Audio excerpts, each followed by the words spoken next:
to a new episode of Rocket Lab Weekly. I can't believe it's already episode 37. It's straight weeks. That's wild. Yeah, hasn't been a break yet in the show. And so two housekeeping things. So one, I was really excited to do this show because there's so much that has happened this week. And I was also really excited because Rocket Lab Weekly was started with Mr. Matt Capital. And I'm excited to have you back on the show.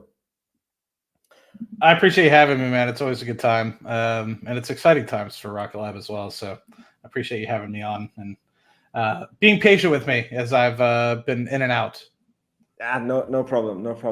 I have 3 kids, a company to run, and I know life can really come and hit you in the face sometimes. So it's just things happen.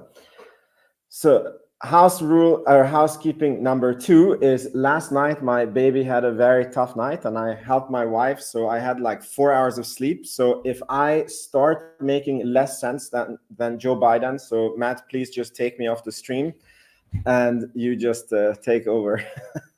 Anybody's better than Uncle Joe, man, so I'm sure you'll do great. Awesome. So how was your week while I set up the good, man? Yeah. From an investment perspective, the portfolio continues to do really well. I think the only dragger right now is Bitcoin for me. But other than that, the portfolio is up, doing really well. I was doing some quick calculations. I always like to think about how many doubles I am away from my next goal. It's like a Patrick Bet-David thing that he talked about a couple of years ago. And it's just like, how many doubles are you away from 1 million or 10 million or 100 million?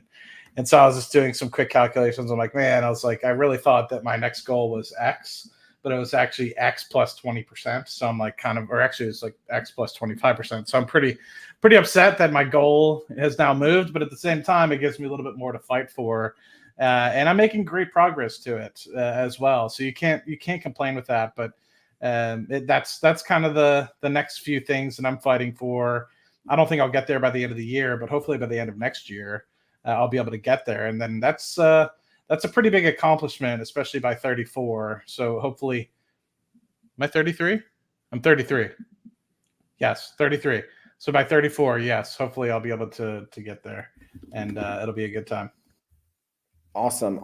Well, good luck. And one thing is for sure, I guess if Rocket Lab would go on a crazy ride, it would probably take you there. I've been thinking about that as well. Like, I don't write covered calls on Rocket Lab down here for obvious reasons, but my hope is like, man, if this thing actually blows up and even just 2 or 3 X's, the money I would make from covered calls, and I'm talking way far out of the money, right? I don't want to get trapped in a you mean leaps, no? No, covered calls, far out of the money covered calls that I would write just for a penny here, a penny there. But when you think about it, you have 16, 20,000 shares, just a penny here, a penny there ends up adding up. So I'd probably get as far away as possible just to generate a couple $100 a week. But the thing is nice that I've noticed is the liquidity has picked up quite a bit for Rocket Lab. So hopefully that continues. So that way we can get a little bit more strikes as well, because it's hard doing like a $4.50, $5 strike. It's such a far distance between the strikes. It makes it a little bit difficult. Yeah. Cool. I want to take the first news of the week. And that is, after years of joking of, every stock going to zero, I freaking finally understand what Matt Money is talking about. And I was kind of pissed when I read this tweet. I was like, why did it take so long to find this info? So do you want to go over this?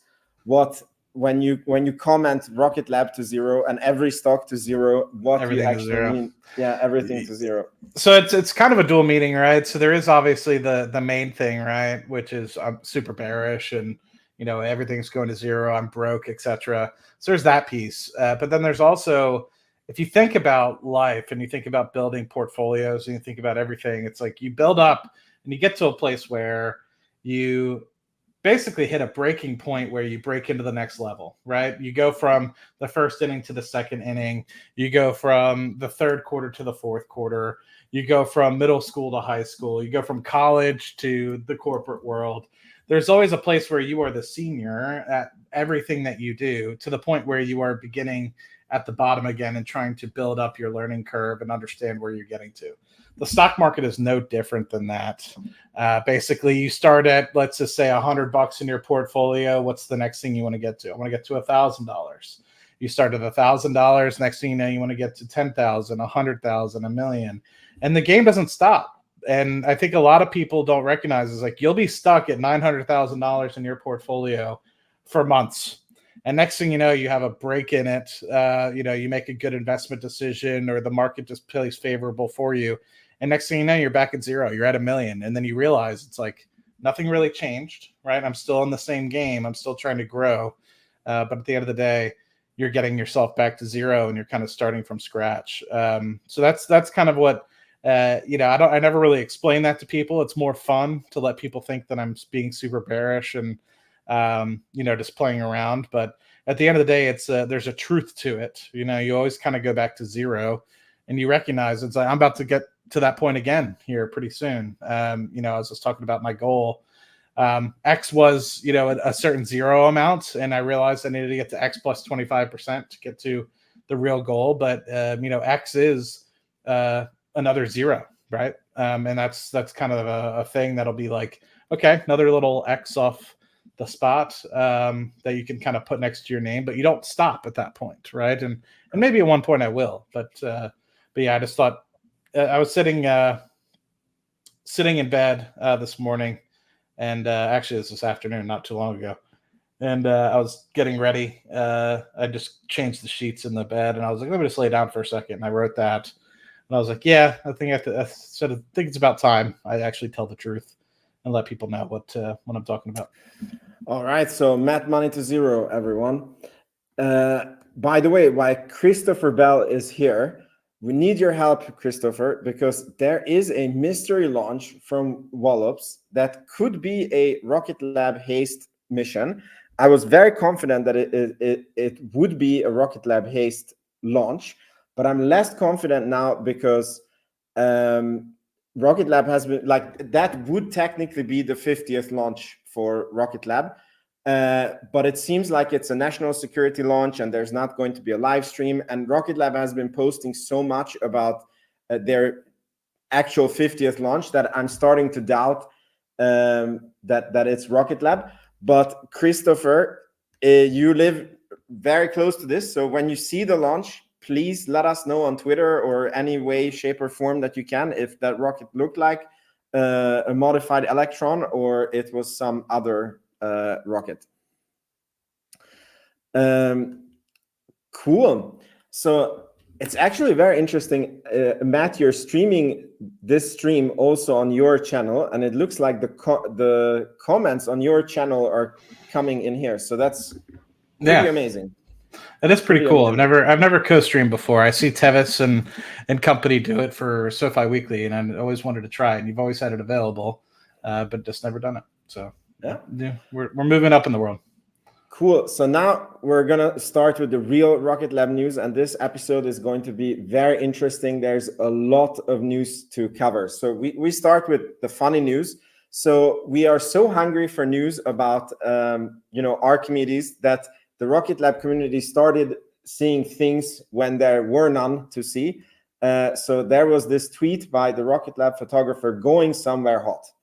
And I think he made an honest mistake because we started retweeting space talks. I also started retweeting the Rocket Lab photographer flying from LA to a place with a fire can only mean one thing: Archimedes hot fire is happening very soon. And more people were retweeting this. And then it turned out to be a false alarm. He was just going on vacation. It's just funny that there is so many eyes on Rocket Lab and on this hot fire launch that the poor photographer cannot even go on vacation without having to second guess his what would have been even more funny is if the stock moved like 40% or something. Yeah.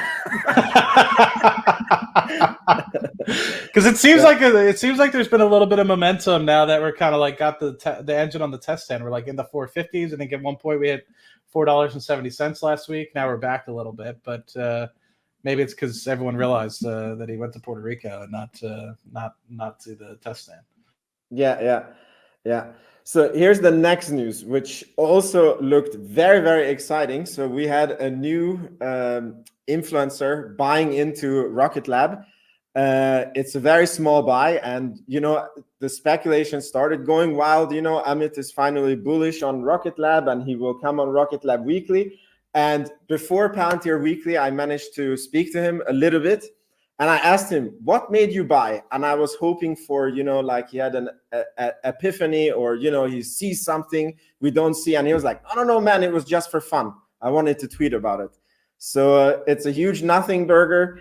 This was the fun news for the week. And now we go to actual news. So we have this Twitter account, Starship24, who actually goes out to Wallops fairly regularly, and he takes pictures for us about the neutron infrastructure and how it's going, and they are making crazy good progress. If I remember well, this building was half finished last time he was there, and now look at how finished some of the buildings are. This is the ICF, which I believe is integration something facilities. So they would integrate Neutron here. Matt, what do you think about the progress on the infrastructure? Yeah, I think that a lot of people have gotten down with the news that we pushed basically the launch from Neutron for December of this year to June. And I still think that there's a lot of progress going on. And so this is just nice to see and to show people that, hey, it's really not that far away. Things are still progressing. It's not like things are all halted and the like. So it makes me think that, things will get better with this potentially coming through. But it's nice to see, like, I just try to imagine how much infrastructure Rocket Lab has around the entirety of the United States, and how many people don't recognize that, like places in New Mexico, Long Beach, California, Wallops, Maryland, etc.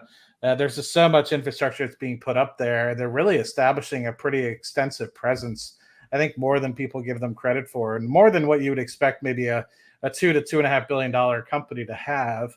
And so really the thing that I think is really impressive is, the fact that without Neutron spend, they're actually getting very close to break even in terms of their EBITDA. And so, if you kind of normalize for that. And so I'm really confident that once they kind of build this infrastructure and they really get Neutron off the ground, that the EBITDA will be no problem. And everybody's kind of concerned about dilution or anything of the like will probably be in the back of their mind, way far in the back of their minds, not in the forefront of their minds, and anticipating it kind of happening. But you never know. There's always that sort of thought that it could come through. And then again, it just goes to show you how good of integration Rocket Lab is able to do as well. Because not too long ago, they were just a launch company with an Electron rocket, and here they are 4 years later, post-spec, and they have a space systems business, and these guys know how to execute. So I'm not surprised that this building is already up and close to being running. Yeah. And you brought up an interesting point. I don't know if you saw this podcast that was this week with I hadn't yet. No, how was it? It was like he gave some quite good info, but these two guys, they need to let Peter Beck talk. They talked a bit too much, I feel. But anyways, Peter Beck brought up a very interesting point that, in a rocket development program, 20% of the spend and work is actually the rocket, and 80% is the infrastructure that is behind it. And I think he also said it when we interviewed him, that he was making this joke with Adam Spice that it's like they're raising money to pour concrete and build buildings instead of actually flying rockets. And why this is very, very important is because you have to remember that Rocket Lab is not in the same shoes as many of the startup companies who has to show a hot fire test for the investors to keep funding the rocket company. I'm speaking about Relativity. I'm speaking about this rocket factory in Germany. Also, what is the name? Stoke Space. I'm speaking about, and it's very clear from the interviews that Peter Beck is thinking about like bringing a production line into action, and maybe the first launch is delayed, but you're trading in the delay for a much more stable, better line on the other end. And it's a new understanding for me. I didn't see that before, but I'm willing to make this trade any day, because it's not important for us to rush, a hot fire test out the door so that we can check it off and then make rush decisions that will delay the scaling of Neutron, further down the line. So just keep it in mind that they have a track record of, scaling Electron. They have a track record of figuring out, very complex space things like the Varda, what would you call it? Space vehicle. So that they can develop stuff, and I very much trust this team that they're going to do what is right. Yeah, I think the way I relate to this, it kind of, hopefully it's a good analogy. How much do you go to like auto shows, like the Frankfurt Auto Show or the Paris Auto Show or something like that? Never been. So they'll like release like a concept car like 2 or 3 years ahead of time, and everyone's like, oh my God, this car is going to be so great. Like the Hummer is going to be so cool, or the Cybertruck is going to be so cool. And next thing you know, it goes radio silent for like 3 years, 4 years. And then the car finally comes out and it doesn't look anything like that like initial concept car that everyone was super like happy about and stuff like that. That's the exact opposite of what I think Rocket Lab is trying to do. Yeah. Right. They're trying to get it out once. They're trying to make it a perfect or near perfect vehicle. Production. Yeah. And there will be tweaks, right? So there will be things that are added and removed and tweaked. But from what they're testing, I don't think that they're just trying to. And Pete said this when he was on on Rocket Lab Weekly with us a few weeks ago. It's basically like they just don't want to light a candle up in the air and then go silent for. It's like once they put the candle in the air, they want to make sure they're ready to go take on clients and not, basically just like rally up investors. It's like they're here to execute. They're here to actually make things go into space. They're not here to just like be a bunch of marketing kind of fools that, just make people kind of happy from an investor perspective. It's like, no, they actually care and have passion for what they're doing. And they want to make sure that the first time they light it is as good as going to be the second time as they light it. And yes, there will be tweaks, but they don't want to put in a subpar product that could jeopardize the vision and the brand of the company. Because I think in the industry, the brand is quite strong.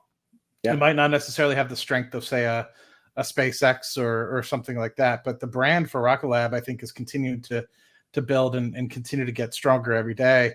And so the hope is that once they light it, they'll have a very successful first mission, and the brand will continue to build. Yeah. Cool. So where were we before we were looking at the Neutron. Oh yeah. So the next update that came from Rocket Lab is an Archimedes update. Just want to make sure I'm sharing. Yeah, exactly. So they posted this video and they gave us where they are. I don't know the exact order and what they need to do. I just know that Peter Beck has said that it's a series of 50 tests that will be done through 3 to 4 weeks. And I really think that the actual hot fire is very, very close. They don't have any leaks at this point. So they are ahead of the Starliner that is up in space, actually. So that's a very good sign. And yeah, engine stand operation validated. I'm not a rocket scientist, but when I read this, it feels like it's very close. So what is your view on Archimedes hot fire? And curious, do you think that there's going to be a rally, like once they post a picture that they did like a hot fire test on the engine? Do you think the stock is going to rally? Hot fire test. I don't know if it's going to rally per se. I do think you'll see some support. I don't know, rally. That's a good. I mean, technically, it's because they said that they are not closing or signing neutron contracts because the development is too uncertain for customers to be able to commit to dates. And then they basically said that the minute you have the hot fire, then the actual program timeline gets quite solidified, and it should be good enough that they can start signing like big contracts with customers. Now it's like if the stock goes up on the hot fire test, it's jumping the gun, but we know that it should logically mean that there should be big neutron contracts coming very soon after the hot fire. Yeah, I definitely think that it'll support the forward business momentum that they can carry. I think it'll allow them to start negotiating contracts about when they can actually start putting things up into orbit. And I think it'll help from a. I don't see there's going to be any downside for sure. I guess my question would be, is it really going to be as impactful, right? Just like how all the launches, I think people always assume when they buy into Rocket Lab, ooh, there's a launch. Oh, it's going to be successful. Oh, it's going to move the stock price, and it never does. I think it's going to take some time. The last two launches, Rocket Lab was green after. So I was like, surprisingly. It's very surprising because the norm has been like 5 to 7% drop after successful launches. But right. We'll see. I think it's not bad by any means. I just think we'll have to see. I maybe I'll be surprised. Maybe it'll have a couple 10 or so % days one after another. I'd be excited, but I'm also not fully invested yet. I was doing some calculations and I was like, to get to where I want to be with this position, I was like, I started dividing the numbers and being like, oh, the stock price would have to get to X in order for me to get to. I was like, ugh. It's like I really need to I'm already like maybe 60% of the position size that I want to be. I would like to get it closer to 25,000. I think I'm only at 16.5. So I want to say this is such an important point for me, and I want to point it out to the audience that you're thinking backwards. Yeah. Meaning, because I feel that there is some people who think that Rocket Lab is going to 1000x next month, and then whatever small money they have in Rocket Lab is going to be, millions and millions of dollars, which might happen. But like if we look more and more realistically, like Rocket Lab, doubling, tripling is very, very easily realistic in a few years. I think in my universe, even 10xing is like for me, it's like quite a safe bet, to bet on that. And yes, there is a potential if things go insanely well, then maybe the stock is going to 100x from here. But the problem is that if you have a financial goal of let's say reaching $1 million, and then you put $1,000 into Rocket Lab, you're not going to reach the goal if the stock even 10x's, which is an unbelievable, like you will not catch a lot of stocks in your life that is going to 10x. Right. So everybody needs to think with I think it's better to go backwards and say like, okay, if the stock 10x's, I would like to have $1 million, then you need to have $100,000 invested. And maybe your goal is not $1 million, maybe your goal is $100,000, then you need to have $10,000 invested. And yes, maybe it goes to the moon and back, then it's all the better, right? Right. And that was kind of the mental thought that I was having this morning. Is like I feel safe if you look at it from it'll eventually be a couple $100,000 position. You have like 80-some thousand or 90-some $1,000 invested at this point. My thought process was like, okay, well, what would it take for me to get to about $1 million? And I think it would take like a 12 or 13x from here. And I'm like, okay, so the company is worth about 2.2 billion right now. That would mean it has to get to a market cap of about 30 billion. I'm like, realistic? Yeah, it's realistic. But I think the thing that I would like to have is a little bit more certainty. I feel like getting to closer to about an 8 or 10x would probably be better. And that's what gets me to wanting to really only have the company have to get closer to 10x from here for me, or to really get to a place that I want to be. So that made me kind of realize, okay, you need to get closer to the 25,000 share mark, because by the 25,000, that would mean you really only need the company to go up. I don't remember what it was, but what was it? It was $1 million divided by 25,000. You needed to get to $40 a share. And it's currently at, $450 or whatever like that. So it means you only have to get to about 20 billion in market cap, or 22 billion in market cap. So it literally makes it 30% easier for you to get to your goal just by having a little bit more shares. And I think that that's more realistic. Get closer to 20 billion. Do I think that this company could eventually be 50 billion? I think so. I think there's a possibility, but I'm trying to organize myself and give myself the opportunity to benefit even on a downside case where the company only goes up, let's just say, to 20 or $25 billion.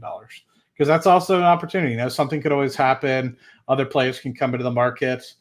People think that SpaceX is the only game in town. Well, I think they're going to be pleasantly surprised by, or maybe not pleasantly surprised by, Rocket Lab coming in and stealing some of that market share. But there's always room for a third or fourth large player to kind of come in. And we haven't necessarily seen all from Blue Origin yet. We haven't necessarily seen all from ULA. And so with that, I just want to make sure, even on a downside case, I have that opportunity to still financially benefit. Yeah.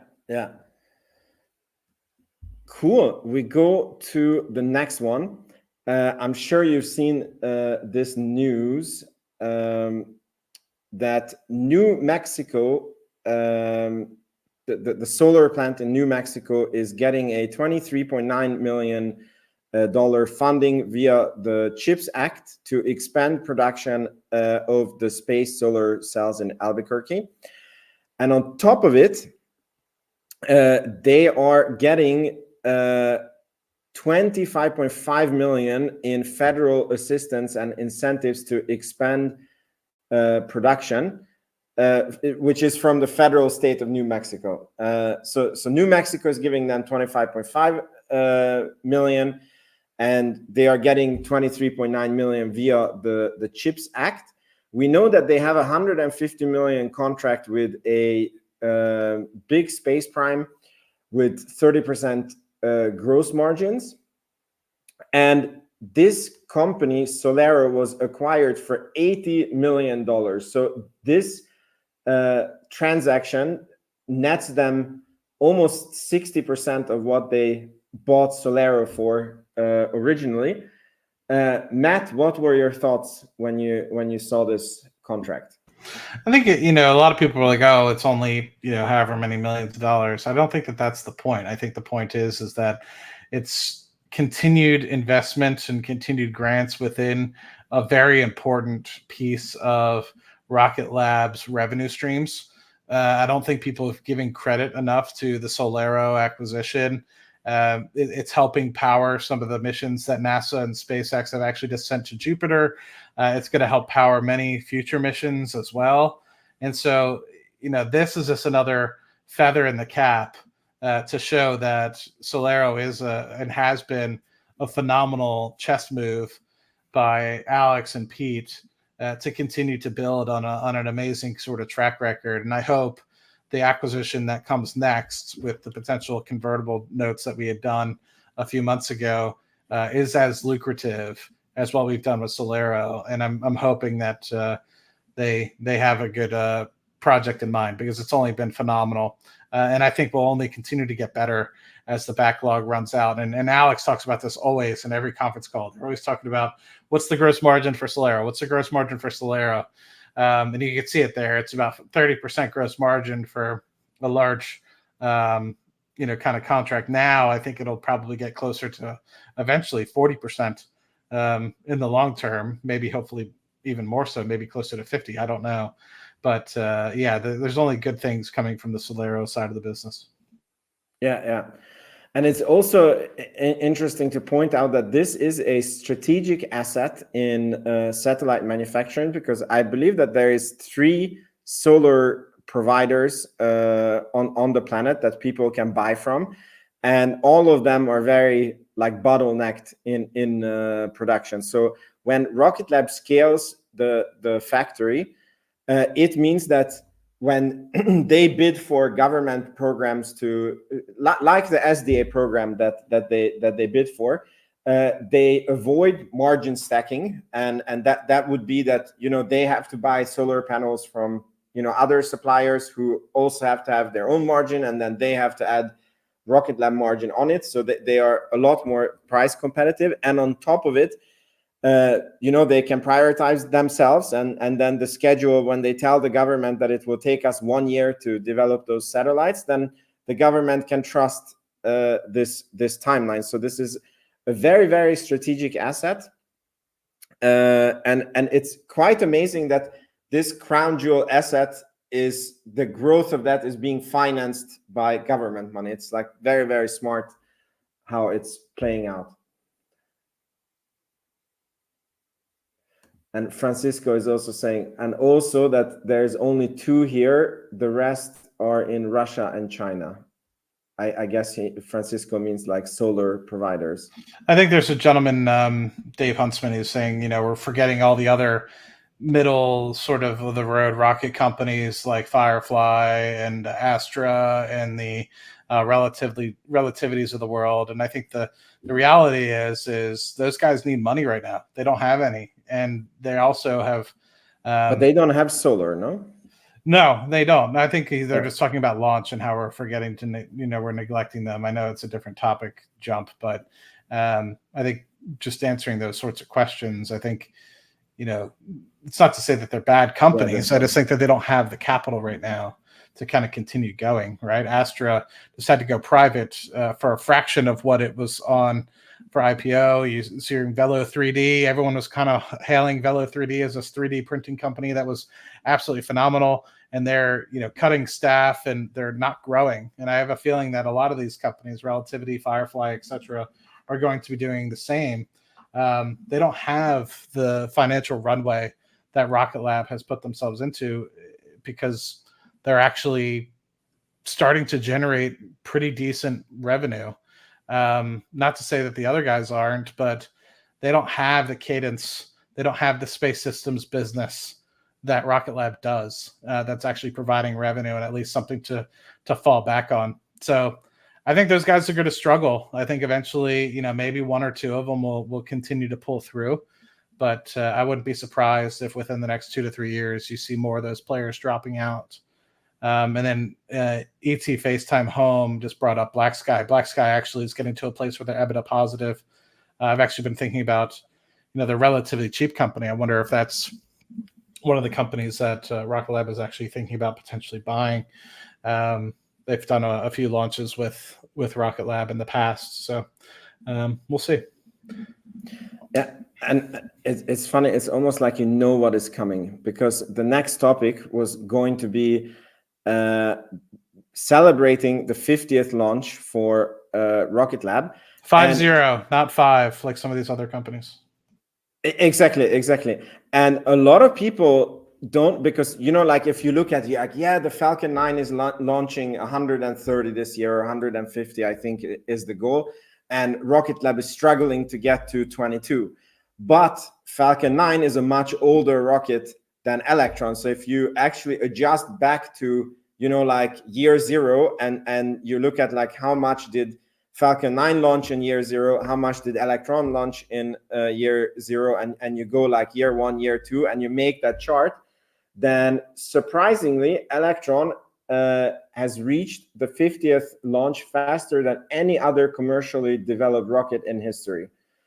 They have the Falcon 9 here. I don't know these other rockets. Do you know these other rockets, Matt?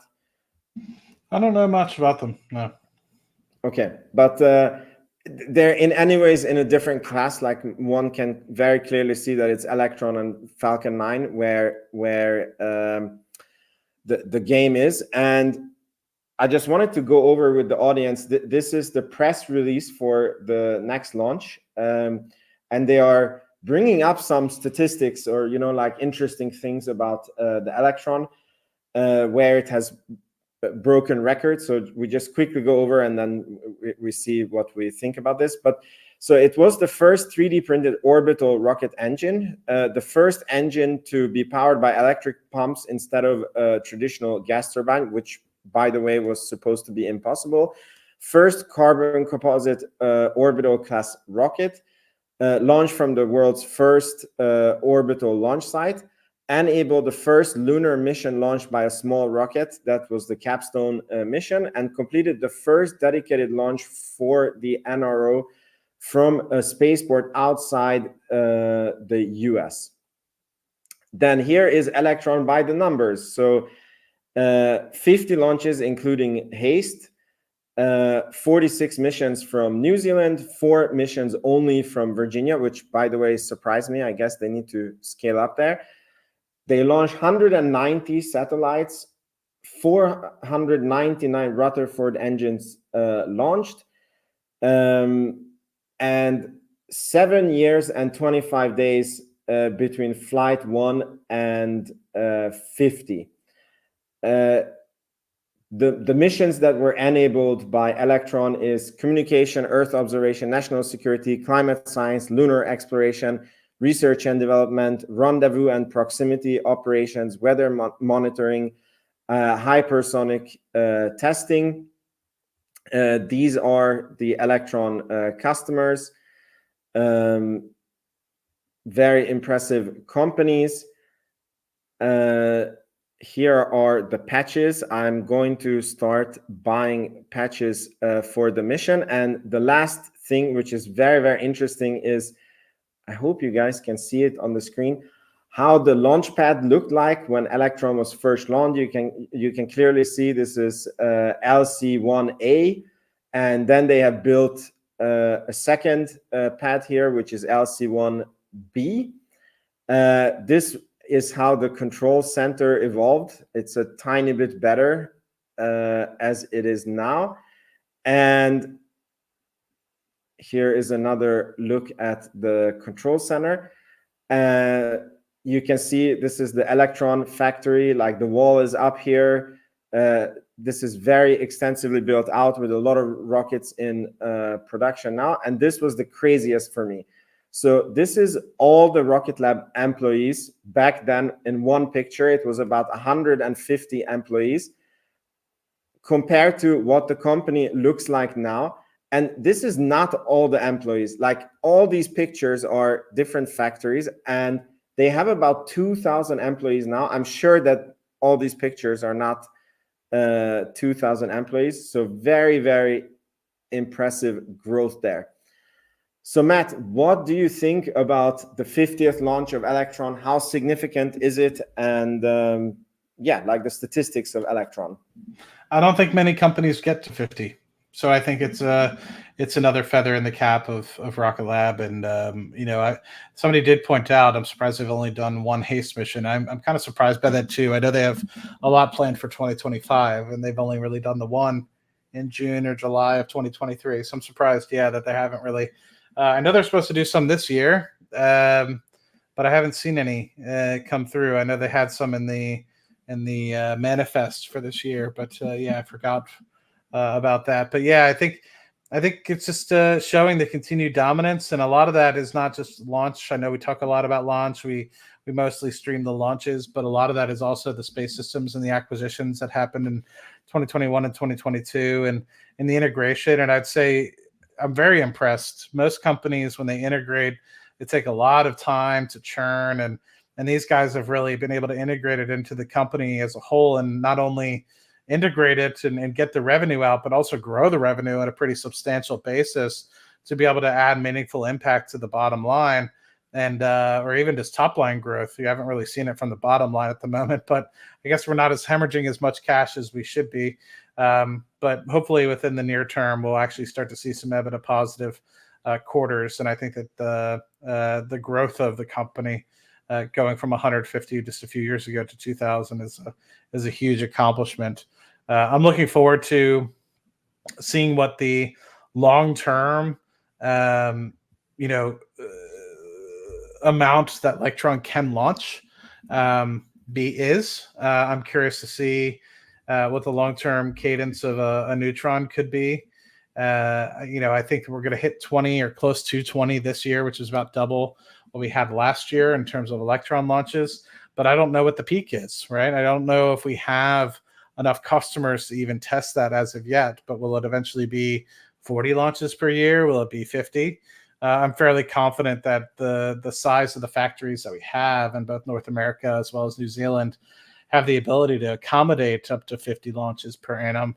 But we'll see if we actually get there. And then I'm curious to see how many launches we have for Neutron, because that is a direct competitor or close to a direct competitor to the Falcon 9. And they're aiming for over 100 launches this year, I think, on Falcon 9, which is pretty impressive, to say the least. So I'm curious to see what when we get Neutron up and going, how quick it relates to that graphic that you showed, and will they get closer to 50 launches from Neutron faster than they did for Electron? Fingers crossed that they will. But then again, I think the benefit that Neutron will face is that, and they always talk about this in the conference calls, is will Rocket Lab have their own meta constellation that they're launching, and so they don't have to rely on waiting for other customers. And that might be, part of what hastens the launch cadence for a Neutron getting to 50 compared to Electron, where we've mostly been waiting on partners to be able to get their satellites ready and delaying out in time. I think last year, 2023, our goal was 15 launches or 14 launches, and we got 10. This year, we were supposed to be getting 22, and I think we're now on track for a little bit fewer than that because we've had to delay a little bit into the next quarter. So anyway. Yeah, there is like this launch that is coming now. The 50th launch is the fourth one this quarter. And there is talk that there might be one more launch this quarter. If that would happen, we would be at 9 launches in 6 months.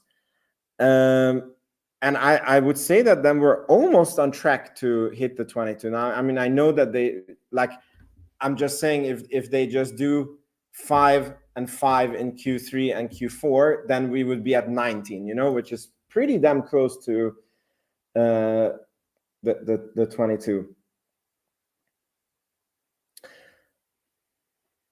I just want to I saw a lot of people reacting on that it was one haste, and I believe I started looking, and so on the presentations they presented like haste contracts, but they have not been delivered on yet, and I think that this is what causes the confusion. And the haste is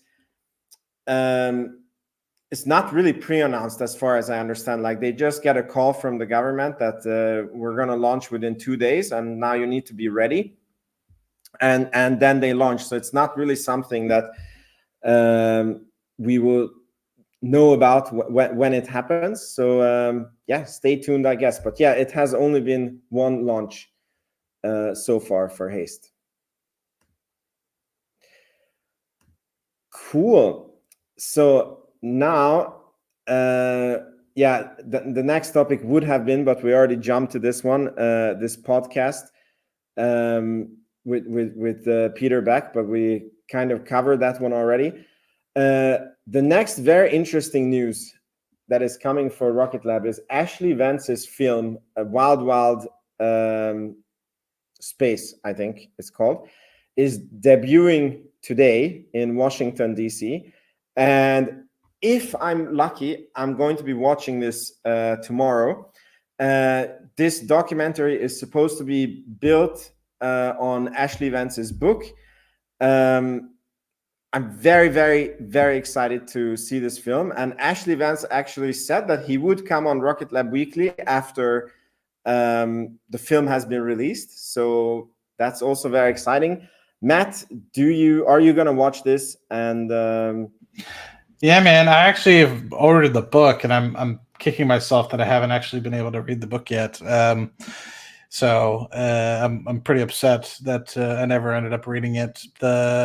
yeah, I'll definitely be a watcher. I was pretty excited to hear when Ashley has been kind of teasing that he was going to be making this documentary. So I'm curious to see how it goes. But I'm excited because it's going to be the first of many. I assume not only by Ashley, but I'm assuming by a lot of people in the industry, and it'll be a lot of fun to kind of keep track of. It kind of feels like we're in the 60s again with the space race. Yeah. Except it's sustainable now because it's not the government spending like 3% of the GDP on space. It's actually venture capitalists. Yeah. So Golf Channel is asking, where can we see this? As far as I understand, it's going to be released on HBO Max. But and I think it's the US HBO Max. So if that is the case, that it's US only, I might need some help from some of you guys to share your account or something, and I can pay for it, and then we do like some VPN or something. It might be like, I obviously have to see this film, but if it's not available in Sweden, I have to be really smart about how I do it. So I might need some help on this. Yeah, Fool's Gold. I would like to live stream it. I'm not sure how happy Ashley would be if I live stream the film on the channel. I'm pretty sure it's copyrighted, but maybe I can share some very good clips about it. Yeah, maybe we could put together like a trailer or something for it, if there isn't already one that's going to be released. I'm sure there will be. Yeah.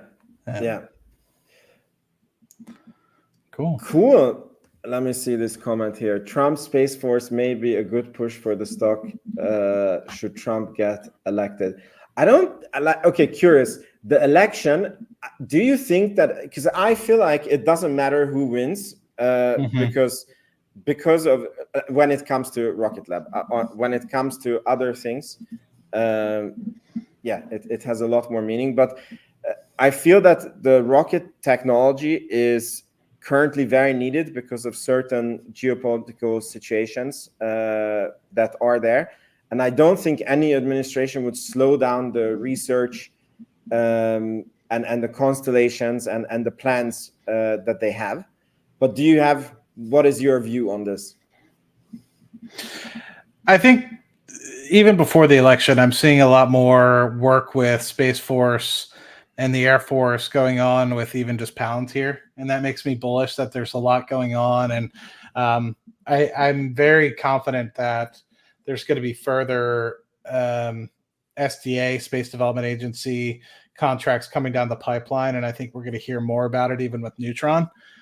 Knowing that a lot of those satellites that Rocket Lab is creating at the moment can't be launched by an Electron. I think a lot of them have to be launched by a Neutron or equivalent, whether that's Falcon 9.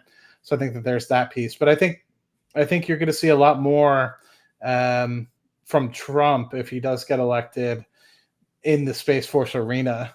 He obviously was the one that created the Space Force. Everyone knocked him.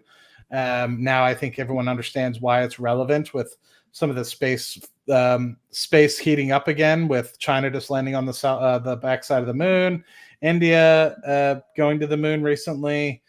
So a lot of folks are now kind of back into the space race piece and recognize that it's probably pertinent more now than ever to make sure that you secure your homelands, because the best fences make the best neighbors, right? Or something like that, or neighbors mind their fences or something like that. That's kind of an old kind of term. And it always strikes home for me because we have some really good neighbors in Pennsylvania at my mom's house. And even still, the property line is lined by a large, stone wall that, it's just pebbles, right? Just pebbles that kind of create a wall that's about like 6 inches to a foot high. But still goes to show you that, if you need a neighbor, you can walk through it, but there's still that line, right? You're entering their house when that happens. And so space, I think, having those kind of satellites up there and being able to monitor, will help from a long-term perspective. And I don't think that Space Force will be anything that goes away, even if Trump doesn't get elected. but I definitely think there's going to be an acceleration. So that's definitely potentially bullish for the stock. Yeah. So okay, to translate what you were saying, if Biden goes in, it's neutral, like then the already existing programs just continue running, and we already know it's sort of a hockey stick already, like that's what Adam Spice was saying, and then Trump would basically pour gasoline on the already fire. I think so. That's my thought process. But yeah, right. I mean, Gators. I don't have an answer. Alexa, stop. I don't know what she's listening in. She's giving details to Jeff to get back to Blue Origin. The person in my chat, Gators Rock Tim, I think makes a good point, right? A lot of this is made available because of the defunding that Obama did back in 2013, and I was so gutted by that. I was actually really excited when SpaceX was getting back after it, but it made me kind of happy. And I think in reality, maybe Obama was smart. Maybe he actually knew that the private space industry was actually coming through, and he recognized, like, instead of it being kind of a public endeavor, if you make it privatized, then you'll spend a lot less going forward. And so maybe he had that forethought. So maybe I shouldn't hit on him too bad, because originally I was like, what the hell is Obama doing? But in reality, it may have fueled a greater competition, which actually makes things a lot cheaper and innovates a lot more in the long term. So who knows? But then another person asked, what's the competition? There's Verizon and AT&T and Sprint, right? There's enough room, especially in a developing total addressable market, for multiple people to be there. But I think another thing is I don't really think SpaceX is out there creating too many satellites that are not associated with Starlink. I think the only satellites that they do are created with Starlink. Not to say that's not a profitable endeavor. Obviously it is. But are they creating the solar panels for it? Or who's the ones that created the solar panels for all those SpaceX satellites? I don't know. And it's homemade. They use the non-space grade, completely normal solar that is supposed to break down, and they just don't care. Okay, there you go. They have so cheap to launch and so cheap to manage the satellites that they're like, yeah, if the solar panels stop working, we just deorbit and send new satellites.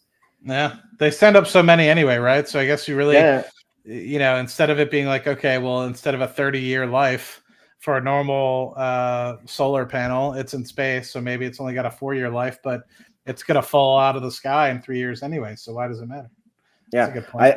I read somewhere, I don't remember where, that the space grade solar is probably 5x or maybe 10x as expensive as just like the normal solar that you and me would buy. And then everybody else is using space grade solar on every satellite. And SpaceX is the only one who's like, F that. We just go to the local store, buy solar panels and strap them on the satellites, and we don't care. Like it's working for them. So it's pretty interesting. Yeah, it is interesting. Yeah. So as closing for this episode, I wanted to just go over the stock price a little bit and what happened this week. I want to give my version, and then maybe we can hear your version on future catalysts and what will happen. So obviously we have been on a tear. We bottomed out at three basically all-time lows, or we touched on the all-time lows. We didn't get lower, and then we went up in a straight line to the 450, 460 range. And obviously you can't go up in a straight line without taking a breather. And it looked like we were going to break out from this resting period. And we had this unbelievable candle based on the inflation report that came in. And the inflation report was very, very good, but then the Fed came out and they basically were very hawkish. They raised the long-term interest rate goal. I believe it went from 2.6 to 2.8, which basically means that that's the end of the rate, like when they're done with the rate decrease cycle, like they think it's going to land on 2.8 instead of 2.6, and they raised the like what we're going to exit the year as. So like previously, I think it was like 4.9 that we would exit the year at as the national interest rate in the US, and they raised that to 5.1, which is just one rate cut. So that was obviously hitting growth stocks very bad. So that I'm pretty sure that that's why we had this 2-day sell-off. And I think that the stock here is a spring-loaded because there is so much good news. I think that is going to happen. We have the hot fire test coming up. I believe, Adam Spice said that the goal is to get to 2 billion in backlog this year. There's 6 months left, and the backlog is still at 1 billion. So the only way to go from 1 billion to 2 billion is that you have to sell 1 billion in contracts. I don't believe that it's going to be one contract. I think it will be multiple contracts that should be announced. The earnings that is coming is going to be amazing. So wherever I go, I just see like catalyst after catalyst after catalyst. So I'm very happy that I have a fully built out position in Rocket Lab, and I don't dare to write cover calls at this level. But Matt, what do you think? What is your prediction on the stock? On the price, or yeah, like what catalysts do you see that are coming for the stock? Do you see any like negatives that are coming for the stock? I think there's still some negatives. I think there's potential for the delay, continued delays to potentially happen. But I think in reality, to me, the thing that's most important is continued execution on the Neutron front. I think any delays with that will have a decent impact. But the thing that I think will be a catalyst to the stock will be a hot fire test. I think that there'll be a little bit of love for that. I think also if there's any sort of potential commitments or future SDA contracts that get done, I think that's another potential 500 million in backlog that could easily come through, just like we saw the 18 satellites coming from 27 to 29 that they'll be delivering for the SDA now, whatever the future tranches are. So there's those potentials. And then also if there's a launch contract associated with that in 27 to 29, I think if you get a positive hot fire test and a few more tank tests, I think that you have the opportunity to then get the launch side of that SDA contract, and each of those Neutron launches will be about $50 or so million a piece. And so if you're able to get a few of those SDA launch contracts under your belt, then that's going to be 50 million a pop. You can get and start stacking up to 2 billion rather quickly. It's just I feel like within the next year is going to be tough, but I feel like 5 billion in backlog is easy within the next 5 years, but getting to 2 billion next year is tough because you have to hit a bunch of milestones before that, right? Like you have to be able to get Neutron up and running. So I don't know, but I think that a $5 billion backlog within 5 years is something that we should actually be talking about rather than trying to get to 2 billion. But there are baby steps, right? So I think the SDA contracts, Neutron, that'll probably be the biggest pieces, but maybe there's more. I don't know. Yeah. I mean, I'm not going to cry if we only get to 1.5 billion, because being a Palantir shareholder for many, many years, who also has a lot of deals with the government, we know that, I mean, how many times did we think we're getting the NHS deal, and then it was just, being pushed later, but it still came, So even if we only get to 1.5 billion in backlog, it's fantastic, especially with having delivered 400 million this year. That means that it's like 3-year production is sold ahead. Yeah, I think that's the first thing, is stabilizing at $1 billion, and I would hope that we see that in Q3 is that stabilization point, because if you're able to just even sustain, that's a good piece. So then you can always build from there. So that means obviously if you're sustaining that, you're continuing to get more work. And if you're growing as expansively as we have been, going about an 80% growth rate year over year, that's kind of the hope for fiscal year 24. And you're able to sustain $1 billion in backlog, that's impressive. And if we get to 2 billion, then that's great. But you know, and that'll obviously be necessary as we continue to grow. But I think it's going to take some time. 2 billion will be tough, especially if you're considering it for, if you're saying the next 12 months, I see it. If you're saying the next 6 months before year end 2024, that's going to be a tough one. And I believe in Alex. You know, I'm not saying he's a liar, but I see it a lot easier once you have Neutron pretty much flying in the sky to have a huge backlog. But before then, it's going to be tough. Yeah, yeah. I believe it depends on the government, and that's like, you're not in control of the government. They are in control of you. but it also, it could do a lot with that contract that, you know, they had just noted in the Q1 earnings call. You know, the one that we couldn't really talk much about and ask them about. Remember when we were like, can we ask them about X contract, and they said not yet, right? That things in the future. So that could be a couple $100 million. I wouldn't be surprised. I think it was up to 150 million or something like that. But you see that one is already announced, but it's not counted in the backlog. So exactly. So it's a bit tricky. And that one could also, depending on what it is, attribute more to the backlog in the future, right? That could be 150 million a year, or you know what I mean? So that could be something that's true, actually. That if, for example, because also the solar deal of 150 million that they got, only 30 million is calculated in the backlog, right? So it's like, technically, from the things that we suspect are there, because there is a reaction wheel mysterious contract, there is the solar contract, like they could go up almost 300 million on just those two. And I guess it just has to do with that currently the orders are still reversible by the customers. So there may be like letter of intents, or I don't know, like a loose order that we are planning to order, but we don't really put in the order yet. Right. Yeah. Cool. Yeah.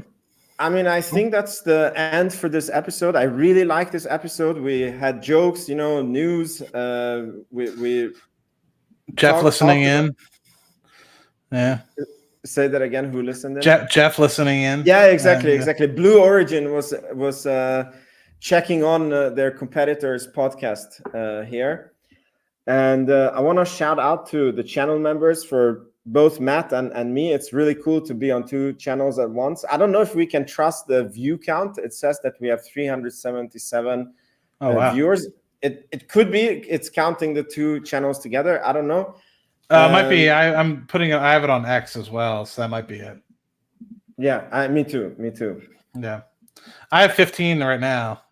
You probably have closer to 40. You always generally do pretty good. Jeff, who? Cool, guys. Well, thank you everyone for showing up. Please make sure you're subscribed, and I'll see you guys next week. See you next week. Thanks for having me, Vince. Yeah, thanks for coming.